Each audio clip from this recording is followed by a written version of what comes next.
Bai Yi receives a startling system message revealing his unique ability to select any class from the 5 elemental types as his starting profession. This news leaves him in a state of awe and confusion as he slowly processes the information.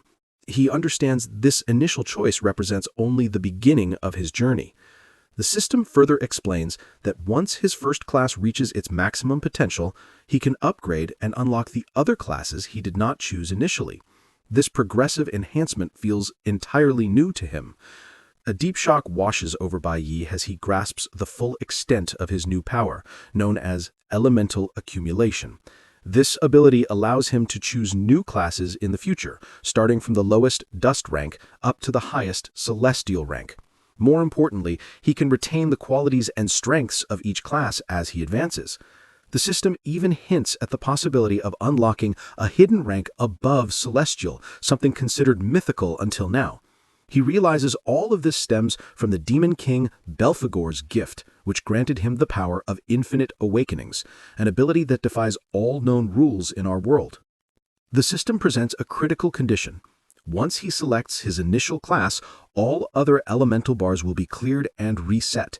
This means he must choose wisely, as this decision will set the foundation for his future growth. Bai Yi takes his time to consider all options carefully, reflecting on his past life and experiences. After much thought, he makes his selection, choosing the nuclear warrior class to align with his previous life's path. He steps outside the chamber to face Teacher Huang, who waits with eager anticipation. She expresses excitement about learning his awakened profession. Bai Yi delivers the disappointing news that he awakened as a nuclear warrior, the lowest quality dust class. Teacher Huang feels taken aback by this result, but remains supportive and encouraging. She mentions that great men have emerged from the dust class in the past, and urges him not to give up on his future efforts and potential. Bai Yi responds with humble acceptance, indicating there is no need for comfort because he has already come to terms with his dust class result. Their quiet conversation is unfortunately overheard by Hong Guangsheng, the E-rank stellar assassin. Hong immediately inserts himself into the discussion, behaving according to his typical bullying nature. He begins talk-trashing Bai Yi, claiming Teacher Huang offers false hope to make him feel better. He states that reality is much harsher for those in the dust class, reminding Bai Yi that this rank places him at the very bottom of both social and power hierarchies. Hong continues his arrogant rant, elaborating on his belief that the gods choose the strong to prosper while the weak deserve to be trampled. This mention of the gods triggers a strong emotional response in Bai Yi due to his traumatic past betrayal, but he maintains a calm exterior, hiding his inner rage. Hong adds more insults, explaining that dust rank warriors must always sit in the back row during classes due to societal rules. He outlines the strict seating arrangement, celestial ranks at the front, followed by abyss, ember, and finally dust ranks at the back. He states that dust rank warriors are considered societal trash who can only interact with other low-tier ranks. He asserts there is no way for Bai Yi to change his fate through hard work, calling such efforts a complete waste of time. Hong then moves closer to Teacher Huang to speak disrespectfully directly to her. At that moment, Bai Yi has had enough. He swiftly grabs the coffee cup Hong is holding and spills its hot contents directly onto Hong's face. Hong stands shocked and in disbelief at this bold action. He angrily demands to know what Bai Yi thinks he is doing. Bai Yi replies that Hong's voice sounds like meaningless noise to his ears. Bai Yi's actions and words completely infuriate Hong, who decides to teach him a severe lesson immediately. Hong aims a powerful energy punch directly at Bai Yi's face. Teacher Huang tries to intervene and stop the fight, but her effort comes too late. Unknown to Hong, Bai Yi is already fully prepared for the attack. Before the punch lands, he conjures a glowing light sword using his newly awakened abilities. He blocks Hong's attack effortlessly with the energy blade.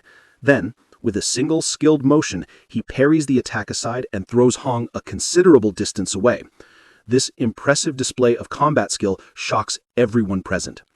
Hong crashes hard onto the ground, coughing up blood as he struggles to comprehend what happened. The other students watching cannot believe their eyes, amazed that Bai Yi, who just awakened into the dust class, could perform such a feat against an E-rank assassin. It turns out Bai Yi intentionally chose the nuclear warrior class because he is already completely familiar with it from his past life. He knows everything about this class, including all its strengths and advanced combat techniques that others have yet to learn. Hong manages to get back on his feet, still arrogant and claiming Bai Yi just got lucky. He emphasizes that he is an abyss-rank assassin, completely different from a dust-rank trash like Bai Yi. However, Teacher Huang, with her keen observational skills, figures out luck had nothing to do with it.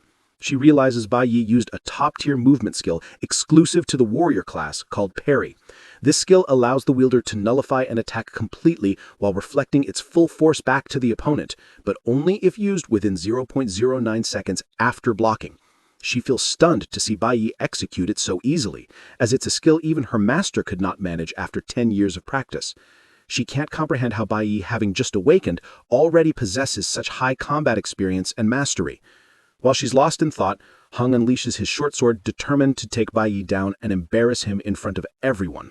He seems genuinely enraged and vows to humiliate Bai Yi publicly. Bai Yi just stands there calmly, reflecting that he intentionally picked the dust class. Inside, he knows that in the near future all his critics will see the great side of the dust class, but by then, it will be too late for them to understand his true potential. And that's all for today. If you'd like us to continue this manhwa, leave a comment and please subscribe to the channel to support us. We'll see you in the next video.